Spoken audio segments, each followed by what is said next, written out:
Matthew, before we let Muriel go, can you remind us what's Muriel's last name? Touati. Muriel Touati. Okay. No? Great Wrong? job. Great job, buddy. Was that right? Perfect. Yeah.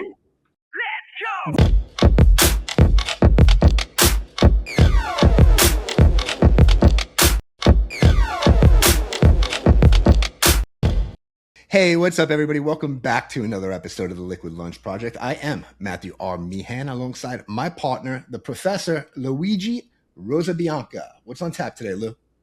Matt, today we're going to break an old, charming misnomer. Everyone associates France with fine wines and fashion, but after today's episode, we are going to associate it with wonderful business strategists and exit planners. Today on the podcast, we have Muriel Touati, French-born, living in New York, and founder of Exit 3D Studios, and also the proud author of The Valuation Gap, What Buyers See That Sellers Miss, was just launched just a few days ago.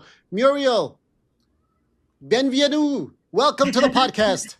Thank you for having me both in the Liquid Project podcast. I'm very excited about the conversation. Muriel, what I love about your story is what is successful with most entrepreneurs. They see a problem in the market and they seek to solve it. You actually were trying to buy an American business. What were the problems that you confronted that became the brainchild of Exit 3D? Yes, so in 2025, I was trying to buy a business because I heard it would be a good thing.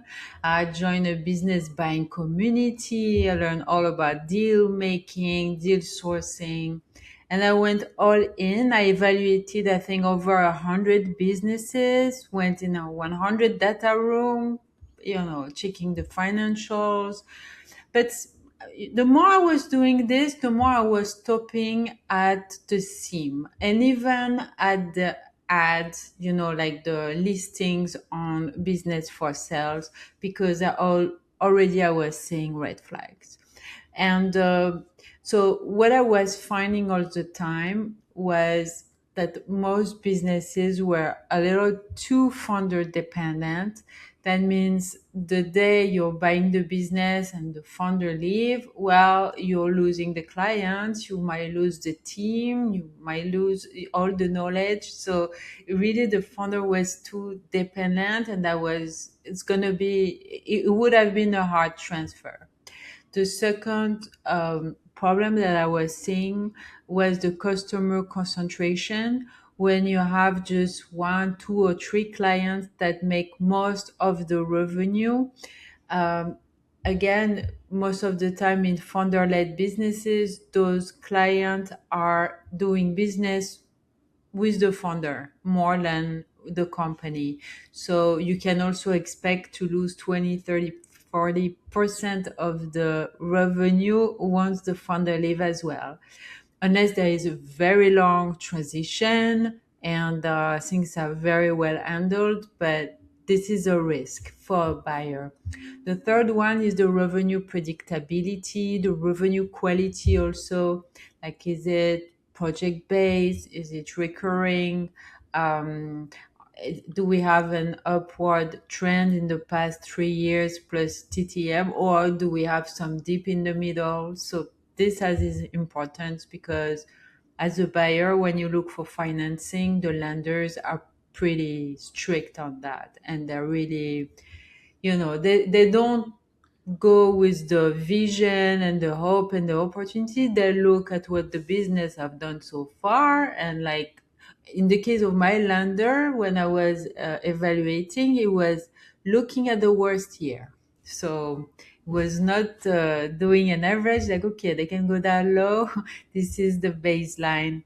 And the fourth one is everything digital, like the digital asset of the business, including the acquisition engine. Um, if they didn't have that, they were working, less for me. But as a digital marketer, there was also an opportunity, like something I could be building, because this is what I'm specializing on now with Exit 3D Studio. So I have a question for you. When you were searching for your own deals, how were you finding deals? What did this cohort that you were in teach you? Yeah, so I was doing in two different ways, or even three. At first I was looking at, the main website, like business for sales, biz by sell, all of that. I was looking at listing. After this was taking a lot of time, I started to create like a GPT to do the research for me and just showing me the one that was in my criteria. And then I was applying. But still, when you do that, you have a lot of competition because when a business go for sales, there are hundreds or maybe thousands of people that send a message to the business broker, and you might not be able to do the deal. And so the third method is I was doing my own lead generation to find off market deals, and I was able to have some interesting conversation. And I'm curious, how were you getting in touch with the business owner? well, and when I was doing the off-market deals, I So the was off able, market deals, yeah. by doing a strategy with, LinkedIn, lead gen, and email. And I remember one where I even went to for lunch with him, and but it ended up didn't work. But he was not. He had several businesses, and he was seeing my motivation to own like a marketing agency, and he said like, I can give it to you. Like, I said, oh, like really, that would be great. But after when I heard all his criteria, like he wanted to get paid, I was more feeling that I would have been like an unpaid employee before he was really letting go the business. So I walk away from this one, even from, and he never sent me like the PNLs. Also, like I had no idea what I was getting into. Right. So out of all these businesses that you evaluated, what are the top three things that you've seen every business was a no to? Well, I mentioned the fourth, but fortunately, not all businesses has the fourth. But I think most of the time there is the founder dependency, for sure. And after, it's a variation of no acquisition engine, or a variation of too much customer concentration, or revenue unpredictability, or just the business model doesn't have any recurring revenue. So it's project based. You have to win new business. But the more I was, evaluating different deals in different sector, I ended up also looking on it as service businesses, and more specifically marketing agencies. So things were more, known for me. I was able to uncover even more red flags Mhm. because I understood the business better. Yeah. Muriel, So, how does Exit 3D collaborate with founders to strengthen these weaknesses that you find? Yeah, so I have like a three engagement, to depending where they are on their journey. If they are just starting, they want the foundation to generate business, outside of the founder. This is like my growth program where I set up my system with LinkedIn and email working together to get them warm leads, and they just show up to close. Then in the scaling one, we add few more channels, including ads and different things. There are even some SEO just to attract leads again, but from different channel. And the exit ready program is we even do the rebuild of the website, making sure it add value and it's not just a brochure with no traffic. And I get them ready for the digital due diligence because some buyers will do it. so it sounds to me like you're building out, as you call it, an acquisition engine, but it's mostly lead gen, right? So they Yes. actually have a proven method to bring in more customers at any given time. And it's not only on the founder. But what if you go into a company that already has a marketing team? Yeah. So if they already have the marketing team, I have the tools, my system, and they just have it run and they save some time. They don't have to handle all the conversation and they have more calls, and it's not they are less dependent on ads. I've noticed like most marketing agency or marketing team, they love doing ads, great, but you can burn so much budget on that, and so usually it reduces the ad spend. Okay. So we use LinkedIn over here. We do a lot of outreach on LinkedIn, right? And we have a system that gets it done. We use a couple different tools, right? Email marketing has been getting harder and harder, right? So what are you seeing in the email marketing side these days? Well, I just did a webinar where I was explaining, my system and how I don't think we should treat each channel separately. The system that I have built, it's like AI powered, and it's multi-channel and sequence on different behavior and reason, and like you're not gonna send, for example, burn like your LinkedIn invitation. You are limited by 100 per week on cold prospect. Like I was making this mistake before. Now I do it because I have some signal that they might be accepting it.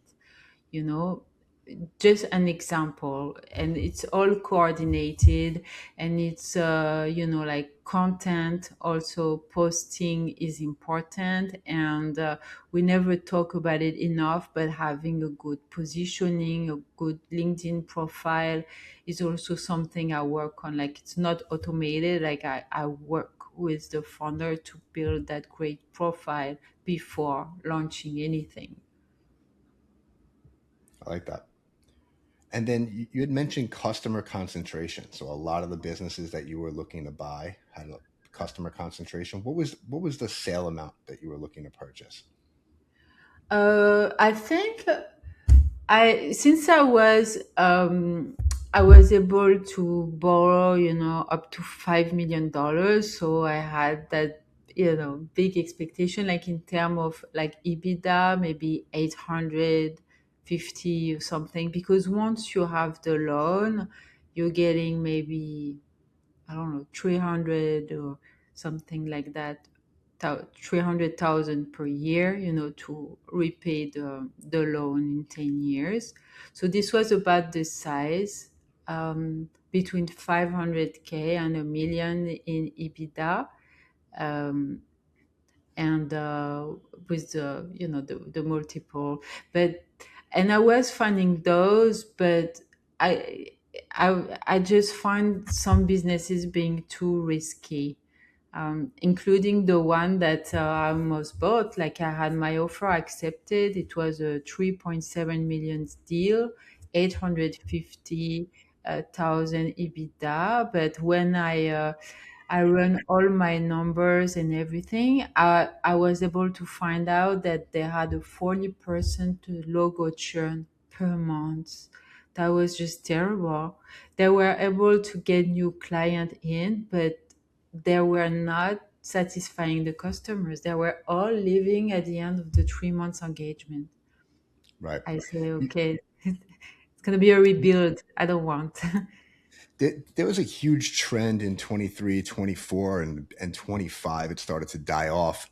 Um, Everybody leaving business school used to go work investment banks, but they didn't want to do 90-hour weeks. So what they wound up doing was they started these search funds, right? They would go and raise a couple bucks from their friends and family and then go out and try to buy businesses just like you were doing. However, what wound up happening is the market got really saturated and the SBA rules changed. So where you used to be able to put no money down, now you got to come out of pocket money, right? And like you said before, another big change was if you're a green card holder, you're not going to qualify for an SBA loan anymore. Okay. But Yeah. these gurus have been making so much money on the internet going around with their jargon and their keywords, but they leave out a lot of important information. And I think you probably found that out, right? When you're going for an SBA loan, it doesn't matter if you can qualify. That business that you're buying needs to qualify. I mean, you need to have good credit, some decent income, but the SBA is just not going to hand you over $5 million to go buy a Yeah, business. It just doesn't work that way. absolutely. And I Yeah, think they most run people their need own to realize number. Yeah, they run their own numbers as well. You that. talked about no money down, but this I've learned a trick. I hope it's still good. But if you already have a business, you look to acquire a business with the same NAICS code, NAICS code as yours, you get Mhm. such a discount. You still have to put a little bit, but it doesn't have to be the 10% plus the other 10% for cash reserve, to have some working capital when you start. Yeah, that is 100% true. We actually help a lot of people acquire other businesses with the same NAICS code as well. Also, Luigi will tell you he's got a favorite SBA hack that he loves: rent Oh yeah. replacement. Lou, why don't you talk about Yeah, I that? want to learn about it. What is it? Look, people forget the SBA is a wonderful tool to acquire the real estate where the business is located. People tend to forget that if a business has some hard assets, not only is it easier to sell, but it's also easier to bifurcate if you ever go to retire. And real estate is a lot more liquid than a business is, as we've learned. So whenever we have the opportunity, we always tell clients to acquire the headquarters of the business, and the SBA has a rent replacement. So they'll utilize prior rental figures as an equivalent for the debt service, right? So that you can just literally replace rent with P&I and acquire that real estate. I mean, of course, you still need the credit requirements, and the business has to be cash flow positive, but it's a wonderful tool. Yeah, so essentially, if you're paying $5, $6, $7,000 a month in rent, right? Instead of paying $60,000, $70,000, $80,000 a year, the SBA will allow you to go and acquire a property for the business and use that rental income as the cash to make a cash flow for the loan that they give you on the mortgage. Oh, okay. Yeah, Mhm. that's good to know. I also know that for SBA, you need to stay in 200 miles of where you live. When if it's a remote company, you can acquire it anywhere in the US. But if it has a physical location, included real estate, you must be around 200 miles. Yeah, I think the actual rule is a SBA investor and principal cannot be a passive owner, right? Mm-hmm. So define passive, right? Maybe if you have a GM or a foreman, or you have an equity investor, but yes, it's the SBA is not a low barrier to entry. Yeah, It's the, a the it's a other it's a high fallout barrier to entry. the other fallout that we're seeing happen a lot now is usually you'd put the money down, go buy a part of the company. The seller would hold on to some equity in that company, right? And you'd pay them off later on. But now the rules state that if they have any equity in the company, they have to also personally guarantee the loan. How many Oh, sellers do you know that are going to do that? yeah, Not probably many. not many. So that's definitely slowed down a lot of deal flow. Muriel, this has been great. Why don't you tell everybody about the book that you have coming out and where they can find it? Yes, so I just wrote the valuation gap, what buyers see that sellers miss. It's available on Amazon, but also you can get the first chapter free on my website, exit3dstudio.com slash the dash valuation dash gap. Yeah, if you go exit 3D Insight in the on top, I see you sharing the screen. Yeah, the valuation gap, that page, you can get your Nice copy website. by clicking. It looks great. Thank you. You can Matthew, get the before we copy. let Muriel go, can you remind us what's Muriel's last name? Touati. Muriel Touati. Touati? No? Great Wrong? job. Great job, buddy. Was that right? Perfect. Yeah, I know for Awesome. everybody who's having me as a guest, I always ask for my last name. It seems to be a last name maybe hard to pronounce or You don't different. have three consecutive vowels as Oh common yeah. in the American vernacular, but it's a beautiful last name, Ms. Touati. All right. It's a Muriel, must. thank you so Yes, much. Last question before I let you run. If you were going to buy a business tomorrow, what industry would it be in? I think probably again marketing agency, Marketing? just to grow the team, the client base, the offering, because I made sure that my NICS code is a marketing.